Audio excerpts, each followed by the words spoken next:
Welcome to the Trend Flow, bringing you the latest news from around the world.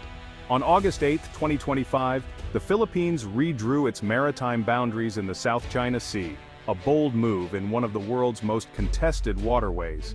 Manila's new map directly challenges China's sweeping claims, turning a legal victory into a tangible map. This comes after months of escalating incidents: Chinese Coast Guard water cannons, Filipino boats blocked, fishermen harassed. Beijing condemned the move as illegal, signaling it won't accept this new reality quietly. The world now waits. Will this be a turning point, or just another chapter in a long dispute? The future of the South China Sea hangs in the balance. The Philippines' story in the South China Sea began with Tomás Cloma's 1950s claim to the Kalayaan Islands, later formalized by President Marcos Sr. in 1978. Overlapping claims and resource competition soon followed, with China's 9-line fueling tensions. In 2016, a tribunal affirmed the Philippines' rights, rejecting China's claims. Today, Manila is turning legal victories into new maps and policies. The South China Sea's future remains uncertain. Its story is far from over. The Philippines' new maritime boundaries are precise, rooted in international law and technical data.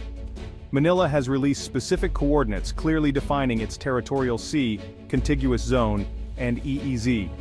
The most significant change, the formal adoption of the 2016 arbitral ruling as the basis for the EEZ, extending 200 nautical miles from Philippine baselines. This new map ignores China's 9-line, aligning instead with UNCLOS principles. Unlike the old polygonal box around Kalayaan, the new boundaries follow the archipelago's natural shape, projecting outward from official baselines. The result, a legally robust, internationally aligned claim that strengthens Manila's position. Scarborough Shoal now falls squarely within the Philippine EEZ, directly contradicting China's claims. Manila has submitted these new coordinates to the United Nations, backed by detailed hydrographic and geological surveys. The claim includes an extended continental shelf in certain areas, targeting potential mineral and gas resources.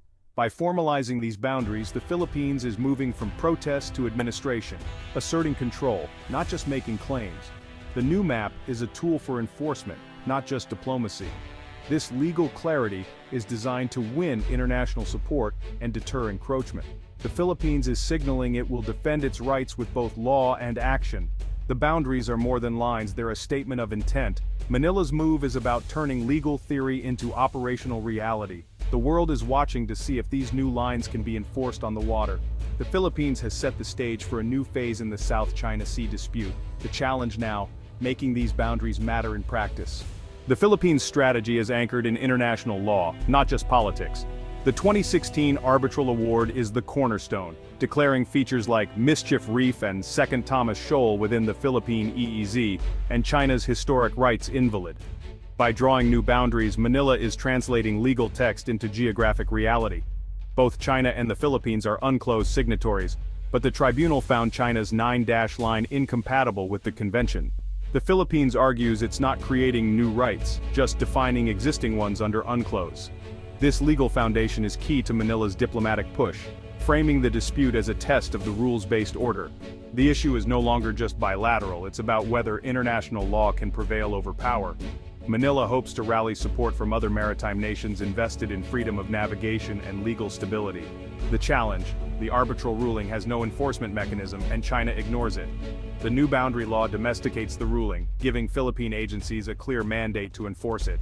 The Navy and Coast Guard now have legal authority to patrol and protect these zones. The dispute shifts from diplomacy to law enforcement. The Philippines is betting that legal clarity will strengthen its hand, even if practical enforcement remains tough. The world is watching to see if law can stand up to might in the South China Sea. Manila's move is a test case for international order. Beijing's response was swift and uncompromising. China's foreign ministry condemned the Philippine move as illegal, null and void, insisting it violates Chinese sovereignty. Beijing's message, its claims are indisputable, and Manila's new map is meaningless. China has never accepted the 2016 arbitral ruling, calling the tribunal illegitimate. The rhetoric is familiar. China accuses the Philippines of political provocation and warns of failure. The Ministry of National Defense added a military warning. The PLA is ready to defend China's maritime interests. State media accused Manila of being a pawn of external forces, hinting at U.S. involvement.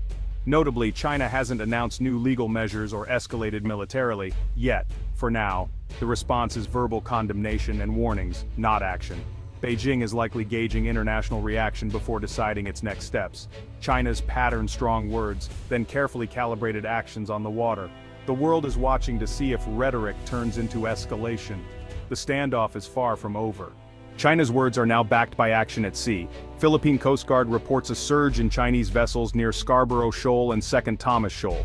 The number of Chinese Coast Guard, Maritime Militia and PLA Navy ships has doubled in 24 hours. This is classic gray zone strategy, intimidation without open conflict. AIS data and satellite imagery confirm large flotillas of Chinese vessels, many with transponders off.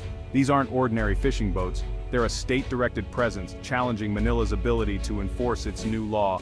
Chinese ships are maneuvering aggressively, blocking Philippine patrols and raising the risk of dangerous incidents. The tension is palpable. A single miscalculation could spark a crisis. China's goal: make the Philippine law unenforceable by sheer presence. This is a message to all claimants. China won't be deterred by legal rulings. Vietnam, Malaysia, and Brunei are watching closely. Beijing is reinforcing its de facto control, making the cost of resistance high. The 9-dash line is being enforced on the water regardless of international law. The Philippines faces a daunting challenge, turning legal rights into real control. The next incident could decide how far each side is willing to go. The world's response to Manila's move is mixed and revealing. The US quickly backed the Philippines, warning China to respect the 2016 ruling and reaffirming the Mutual Defense Treaty. Allies like Australia, Japan, and the UK echoed support, stressing international law and freedom of navigation. Their backing internationalizes the dispute, raising the stakes for Beijing. Southeast Asian reactions are more cautious.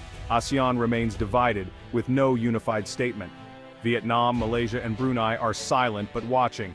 Others, closer to China, are unlikely to support Manila. The UN acknowledged the Philippines' submission and called for restraint, but has little power to act. China's veto ensures the Security Council will stay silent. Manila has strong Western support but faces a fragmented regional response. The diplomatic landscape is complex. Legal victories don't guarantee regional unity. The Philippines must navigate both global backing and local caution. The next steps will test whether international support can translate into real leverage. The region's future depends on how these alliances and divisions play out. The world is watching for signs of escalation or compromise. The South China Sea remains a diplomatic minefield. Manila's bold move has set the stage for a new round of international maneuvering. Beneath the legal and military drama lies a powerful economic moat of resources. The South China Sea holds vast oil and gas reserves, vital for the Philippines' energy security. The new boundaries are a direct claim to this potential wealth, especially in areas like Reed Bank. The dispute is also about fish, one of the world's richest fishing grounds, crucial for millions of livelihoods. Overfishing and competition have made these waters even more contested.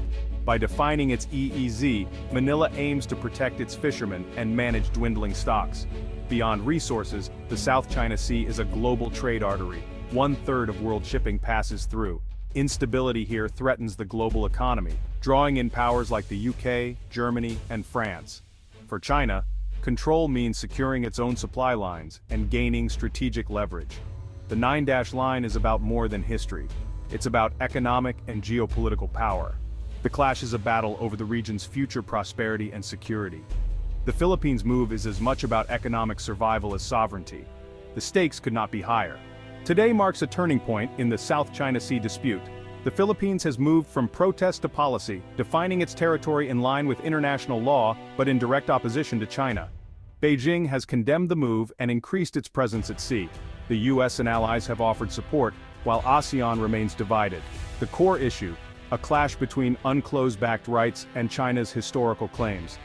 The coming months will be critical. Will China escalate, and can Manila enforce its new law? The world is watching to see if legal principles can withstand power politics. The Philippines' gamble is bold, but the outcome is uncertain.